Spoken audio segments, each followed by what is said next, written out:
Okay, so we have a new episode of Legends and Leaders, and today it's great to have Daniel here. Daniel, you've been behind a couple different interesting companies. One, AppDirect, which really changed the way that businesses communicate with each other for getting subscriptions, for enhancing their abilities in commerce, and you built up a really great platform that amassed millions and millions of subscribers to do this. And as somebody who's pretty young, you wound up getting Forbes 30 under 30, which was definitely impressive. And now you're back at it again with something also exciting, Landbase, which you want to really help automate, go to market, make it something that takes the best out there with machine intelligence and human productivity, puts them together. And that's exactly where we're at right now with AI and all these other exciting technology innovations. So I'm excited to have you here and to get into your story. Well, thanks, Ben. I'm really excited to be here. Awesome. So going to the beginning, how did your interest in entrepreneurship and technology and wanting to build businesses and being an entrepreneur, how did that passion and drive begin? So I grew up in a family business in Niagara Falls, Canada, on Main Street. My family had a furniture store called Saks Furniture, and it was founded in 1908. In business for over 100 years. And I remember with my cousins, jumping on the mattresses and playing in the store. A lot of my first entrepreneurial lessons were, sales to try to, sell furniture, help out with back office. I remember being in the truck to deliver things with the teams there. And remember like how much pride my family had in being an entrepreneur. And just as I was graduating, the Great Recession hit, and my family's furniture store shut down after 100 years in business. And I remember that really marked me because I always thought like I would go into the family business. And coincidentally, I visited my friend Nick, who was in San Francisco at the time. And when I landed, I got a free ticket to the Web 2.0 conference. And this was a conference that like was the old school kind of big conference in San Francisco that showcased some of the early technologies like crowdsourcing and cloud and software as a service in the very early days. So I learned about like cloud and SaaS, and I said this would totally have allowed my family's business to compete because we would have had access to all these digital tools and technologies. So the kind of premise behind founding AppDirect was helping businesses find, buy, and manage software applications that could enable them to compete and stay productive in this new world. Mm-hmm. So the idea in the background, definitely made sense. But how did you actually build it, get it going, get customers for this? What was that initial phase looking like? Yeah. Okay. So, landed with this crazy idea, but didn't have a technology background. I kind of we started from scratch. So the first thing was studying what are the top 100 SaaS applications that could be relevant at the time. And I created a list that had, like, it was hard to get 100 companies, but we had all this criteria. And the first is that they had to be kind of what I called cloud native, which meant like started on AWS, which was like the new infrastructure at the time. They had to be multi-tenanted, which was kind of a technical term at the time for being able to have a lot of customers on one instance. But there were all these elements that I thought would be relevant for a business like my family's to adopt software. It included the business model being a per seat based business model, the cloud delivery model, meaning you get access from anywhere. So this list had companies based on like vertical, based on function, but it included everyone from Shopify to MailChimp to FreshBooks to Dropbox to Xero, Clio. But these companies at the time were in their like Series Seed or A, and got to know most of the early teams. And what's crazy is if you fast forward 15 years, the collective market cap of that group is now trillions. And just it's amazing to see that shift. And at AppDirect, we now are the largest commerce platform for selling technology. We offer hundreds of thousands of SKUs through thousands of channel partners, reaching millions of businesses, and have really kind of helped to cultivate a huge entrepreneurial ecosystem. But what gets me excited today is that, since 2009, when I created that initial list, I feel like there hasn't been an opportunity like 2024 where there could now be, I think, 100 companies that are operating in stealth or just emerging that will probably be worth trillions of dollars in 10 years. And that whole category, I believe, will be led by a technology called agentic AI, which is AI that takes action based on data on your behalf. So kind of full circle. Uh-huh. And so you just were reaching out, kind of trying to find these companies. What was your pitch to them to get them on board? Well, these were all companies that were really early days, and in general, the approach they had was let's put like their thing on their website and have customers come to you on the website, and they just start signing up. I remember Dropbox had this like viral video about it was like a cartoon that people would watch to learn about cloud, or FreshBooks or Xero would allow accountants to come sign up and use it on people's behalf. But really, what the pitch was to all these companies was, hey, you have a few tech early adopters that are signing up to your website, but most businesses around the world buy software from people they trust. And are you selling in Staples, or have you cross sold through your local telecom, or have you sold through your value added reseller, which is where most technology is sold? And all these like software vendors were like, okay, that's cool. That's something that we should explore, which was essentially a channel for them to resell their services. And we created the technology standard where a business could resell their software as a service company through channel partners. And over time, we powered everyone's marketplaces from Staples to AT&T to Comcast to manufacturing firms like ABB and Schneider Electric that wanted IoT services connected, to many of resellers or local IT pros and VARs. So essentially, kind of built out this channel, and that's what it enabled businesses around the world to have access to these software as a service solutions. Hmm.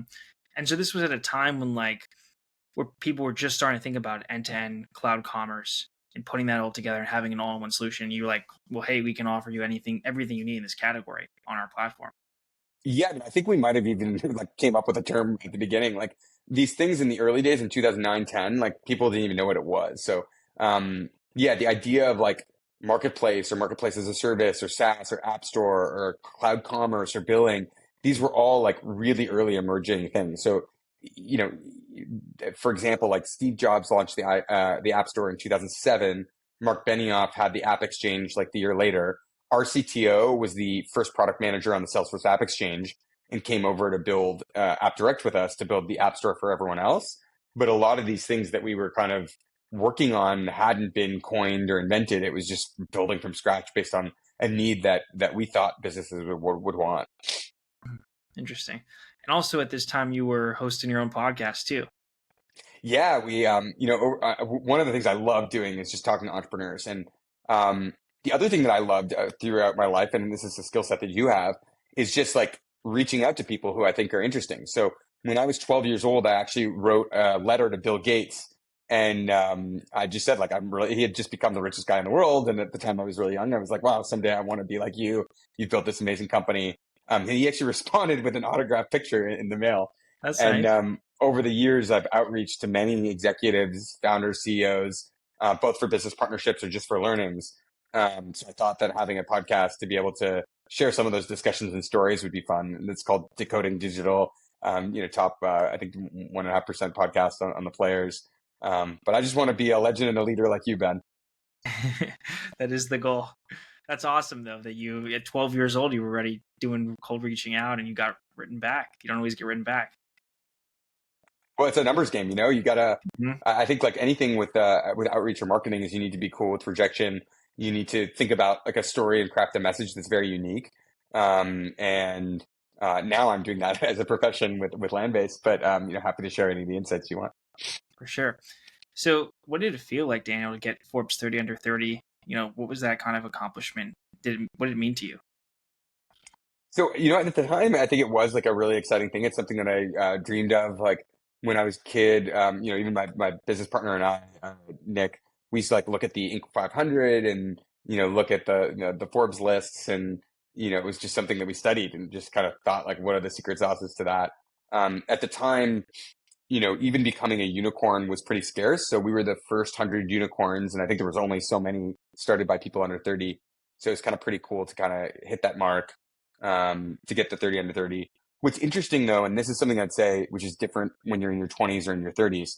When I was in my 20s, all that I thought I wanted was to, be a billionaire, have the fastest growing company, have the 30 under 30, like have all these awards and things. And then when I turned, 30 and looked back on my 20s, the things that I was most proud of was actually like very different. It was the friends that I had, the memories, the trips, the finding a really hot wife or wife that I loved and had a lot of great substance. Things like fitness. Like I was never that fit growing up as a kid, but I able to do triathlons and swam from Alcatraz, and I got a six pack.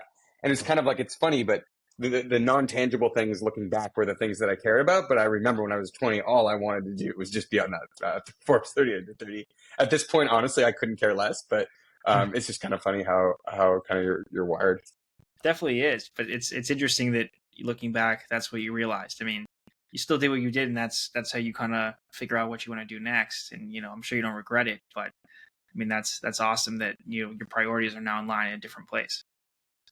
Yeah, still just as ambitious as ever, but yeah, I think there's a lot of, if I just like step back, the thing that motivates me the most is taking a vision for something that doesn't exist today and just like willing it into the world, and I just thrive on that. And I think to get recognition for that is great and it's really nice, but I would say like more important than 30 under 30, it's like seeing a customer that uses their service that would have otherwise been out of business, and like job creation, all those things I think are super exciting. Definitely agree. So, I mean, Daniel, you mentioned you took it to a unicorn company. If you were to like say 5 or just a couple different reasons why you were able to go from idea to that type of scale, what do you think you did right? So the first kind of piece of advice that I would give anyone is just have conviction in your vision. In order to do that, you need to have something which is a vision. So I feel like what distinguishes entrepreneurs from others is someone who can say, okay, here's a pressing need that I see in the world and I want to run at that. And I won't let anyone deter me from that. So I feel like having that conviction is super important. I think the second is definitely taking market feedback. So if you have this vision, you need to be able to stay convicted in it, but you want to be able to understand what your customers are saying and what potential prospects say and where your blind spots are, and what your team thinks. So I feel like the second piece is being able to take feedback really well. I think kind of an extension of that, the third would be being able to listen and ask the right questions. So I think you can't take feedback if you're not able to know what to look for and what to ask. So it's really just how do you think about asking the right questions. And then I think just like, I believe that, the fourth and fifth and sixth would just be like rigor, perseverance, and intensity. I think like there's just a raw, like you see this in entrepreneurs that are successful. They'll run at that problem and they won't back down. And I think there's so many reasons in life or in business why you would want to back down. We talked about the outreach, and like you have to face so much rejection. If you're raising VC money, you have to face so much rejection. So I think you need to have this perseverance where you don't see rejection as a bad thing, but you see it as a feedback tool to get closer to your vision. It's interesting, Daniel, that you point out listening is an important thing, because that is overlooked. And sometimes people talk about it like, oh, listening, but asking the right questions and knowing how to listen, I found is like one of the most important skills to have. You can learn so much there, and people want to talk to you more because they're actually willing to listen. Yeah, for sure. It's a skill. It's something that you have to develop, I think. I think it is a skill too. So, now you're working on Landbase, different approach here. What was kind of the foundations of this idea? Like what led you to want to build Landbase? So like ever since I was a kid in the family furniture store, the thing I realized about business is that what you need to be able to do is generate leads that convert. And revenue is the lifeblood of any business, but it's really hard to drive the right type of go-to-market to have predictable leads coming in that convert into revenue. And the thing that I thought was so cool with the era of software as a service and cloud is that you all of a sudden, for the first time, had these tools and technologies that could be adopted that could help you for different parts of your business, including sales. So things like CRM or marketing automation or other categories. But with the advent of SaaS, what's happened is we've got a ton of software tools that we're all using. We have like very siloed teams, a lot of manual repetitive processes on top of these software tools. So in the end, while software and SaaS have made us more productive, it's also resulted in us living in front of our computer screens every day, living in this software. And my view with agentic AI, which is AI that takes action on your behalf, is that you no longer have to work for your software. Your software can work for you, so you can reclaim your day and do more of what you love. And ultimately, as an entrepreneur, as anyone in life, you probably have things you love. It might be sitting, with you face to face having a chat. It might be going and taking clients out to dinner or lunch or golf or whatever. Or it might be reclaiming your day to spend time with your kids. But I think that one of the downsides of software as a service is that the user experiences and design was designed for someone to be addicted to the screen. And my view with agentic AI is that it essentially can harness machine intelligence to be able to recommend things, actions that you can take that will allow you to bolster your business. But you don't have to be sitting in front of the screen to do those things. You can be out in nature, spending time, doing the things that add the most value to you. So it's Monday. I'm on the East Coast. It's 4 p.m. This morning, I took meetings while I was walking in Central Park. I took my kids to the Natural History Museum with another client that had kids. I took calls when I was like walking around. This is the first time I've sat in front of the screen, but it's just a testament to the fact that if you can have your technology work for you, you can reclaim your day and do more of what you love. Definitely. I mean, now there's also a lot of fear about like, oh, AI is going to take my job, but I think that the approach you have is let's enhance this relationship, let's have it work with you well, and let's optimize areas that maybe you're not as good in, and let something else really handle that for you. Yeah, my experience from life is always that people want to do business with people, and technology should be an accelerant to that, but it shouldn't be a barrier. And I think look, when it comes to any technology, there's a lot of potential fear and you could be scared. And I think what was interesting is the on-prem to cloud transition. The first 5 years of AppDirect, like no one believed that cloud would ever be a thing. Like I just spent time educating people on like why cloud, why SaaS, and everyone thought it wouldn't work. What's crazy this time with AI, and it's like, I think AI became more prominent with the advent of ChatGPT launched, let's say less than 2 years ago, and generative AI. But I'd say that like instantly, almost everyone I know says like, oh yeah, I want to try to figure it out. I want to be an early adopter. I need this. I get that it's going to be a change. So it's much easier today than it was 15 years ago to try to sell something new because people know that innovation and adoption is important. And I think honestly in business, people tend to overlook some of the downsides or the potential risks. But my belief is that the companies back in 2009 that didn't adopt cloud are dead. I mean, my family's business that adopted some technology but not at the same rate as others, it's dead. So I think like you have to be on the forefront. You don't necessarily have to be the earliest of adopters, but you have to be willing to experiment and try in order to outcompete. But if you outcompete, the economy will do better. So what I think is like super cool, and like I've known Harley and some of the team from Shopify since 2009. But like, I think their stat is that they've like helped create 2 million retail businesses digitally, right? So for my family's business that went out on Main Street, and maybe there were 100 others in Niagara Falls that shut down. I mean, 2 million online digital entrepreneurs, that's more than ever probably in the history that existed. So I think like, it's kind of cool that with every tech wave, yes, there'll be some disruption and some job loss, but my belief is that it will be replaced by, something that's far more productive for a whole new generation of entrepreneurs to take part in. And my view on the opportunity with AI is that those that want to take advantage of it, it will not only make you more productive and give more job opportunities, it will actually also be a lot easier and more fun to interact with than the last decade of software. Yeah, I think you're definitely right. I mean, it's going to, and I think there's a lot of enhanced abilities it's gonna help people with that. It's going to make their job more enjoyable and what the tasks they're doing, and a lot of that's just completely overlooked currently. There's just so much fear that no one really kind of looks at that, and so then helping people take advantage of this, especially when it's around go to market, which can be one of the most complicated things, I think that then they'll realize much more of the opportunities to work hand in hand with AI. Yeah, great point. So we did this massive machine learning exercise. So a little bit about Landbase. So we help businesses with the largest pain point that they have, which is generating leads that convert. But what we did is we built the world's first action model for go-to-market. So you may be familiar with models like large language models that generate content with generative AI. I think the next frontier that's going to be even more impactful for businesses is what's called agentic AI, which is AI that takes action on data on your behalf. But the technology enabler that makes that possible is reinforcement learning with human intervention. What that means is that machines can kind of study and understand patterns. And then with humans that can train them or be in a loop, it can make it more accurate and more accurate. and they can optimize for a specific reward. So in the case of go-to-market, there is a quantifiable reward, which starts with a lead. So it's an MQL, marketing qualified lead, SQL, sales qualified lead, and then eventually that converts to revenue. And you can, a reward model can track that and optimize for it. Just like there's companies that might be trying to help automate engineering. The kind of goal would be to write the code. So we're the first company that's trained a reward model around go-to-market, and we fed it with 175 million business contacts, 22 million businesses, 40 million performance campaigns to kind of find like what's the secret sauce of why some businesses succeed and why others don't. We actually found that about 45% of campaigns full out fail to generate leads that convert. Why is that?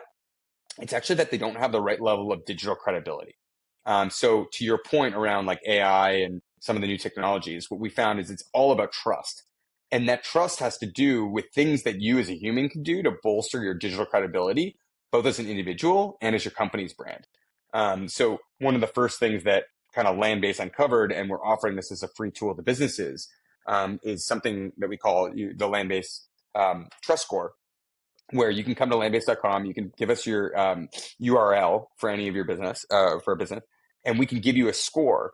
And we can kind of highlight, like, if your score is low, what you need to do to improve it, to build more digital trust, to have much better go-to-market efficiency in this digital age. But I think that, if I were to kind of think about a theme throughout my life, whether it was, when I was 12 years old working in the furniture store, or, 22 starting AppDirect, or today, it's all about establishing trust for you as an individual and you and your business, and being the kind of number one evangelist for, the tools and technologies that you think are going to help people. So I think if I were to give kind of advice to any listener, of Legends and Leaders, it's really to say, like, what's something that you have that you're really convicted in that's like a secret sauce for you, and how do you, leverage your trust with people close to you to kind of bring that into the world. Mm-hmm. Definitely agree. It's well said. So, Daniel, what are your goals at this point? Like you mentioned how you've been innovative, what you've done different. What are your goals now to really bring this LLM to more people, bring your innovations out, short-term goals, long-term goals, and what's your big picture vision overall? Yeah, so I think in the short term, the first thing is to essentially allow our model to be accessible. So since launching a couple of weeks ago publicly, we've had accrued a massive wait list, and we've had a ton of people. So my whole vision on servicing businesses is you want to only let in enough people that they're going to be successful. So the whole concept of this trust score is that if you're scoring below a certain amount, which we found is between 30 and 40, you're actually going to be ineffective with outbound. And therefore, we don't want you to pay for our products because we don't think you'll be successful. So as I mentioned, like, one of the whole challenges with go-to-market is there's a lot of spammers and scammers, and like people out there, unfortunately, that will take your money, even if you're going to fail. And that's why there's a lot of churn in tech products that service go-to-market, or a lot of churn in agencies that try to sell you leads. So kind of the first step for our own credibility and trust is putting out the score and kind of telling you, hey, look, if we don't think you're going to be successful with us, like, we'll give you free insights and tools to help bolster your digital trust, but we don't want to take your money. So kind of the first phase that we're focused on now is building that trust and focusing on giving people insights so they can bolster their digital trust if they're not ready. For those customers that are working with us, it's been phenomenal. Within such a short period of time, we've had companies starting with us launching campaigns, starting to kind of execute at a speed and kind of cost savings that would have been unprecedented.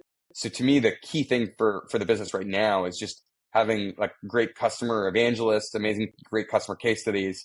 But my belief with Landbase and where we are at this time is that it's very rare to kind of hit an industry at the right time. And I think a lot of my success at AppDirect was due to the timing of starting, like, let's say between 2007 and 2010. That's where most of the value in SaaS accrued. And if you would have started a SaaS company in 2013, there may have already been 10, and you wouldn't have captured the same amount of value that the first did. So if you even look at the SaaS industry, Salesforce was one of the first that led the charge, NetSuite and Workday the others. Those are like multi-billion-dollar companies. Some Salesforce in the hundreds. If you step that back, there was a cohort of companies like Shopify that was 100 billion plus, or a couple hundred billion at peak. Then companies like Cloudflare and CrowdStrike, but it drops off pretty quick where, after the first 10, 15, you're going to have the rest that are just like hitting, maybe a billion or a few billion. So anyway, the whole point of going through that is to highlight that a lot of the value that accrues comes early in the cycle. And I think with Landbase, we want to be the market leader. I think we've hit agentic AI very early. But for me, it's like, how do I lead the charge so we can be ultimately the strongest we can be? Yeah. Well, I think it's exciting what you're working on, Daniel. That was all the questions that I had. I appreciate you taking the time and doing this, but I think that the mission you have is super important to, especially this wave that we have right now with AI, where you're really prioritizing the intersection of humans and AI, and having that type of intelligence, something that is complementary. And you've also been really innovative with what you've done in the LLM space and the amount of data that you've had and that you've trained your model on. And I think it's going to be super helpful. Like you mentioned, you've already got a lot of people that have signed up.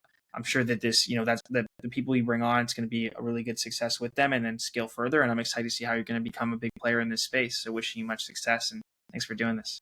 Really appreciate that, Ben. Love that you're, sharing these lessons with the world, and really appreciate spending the time.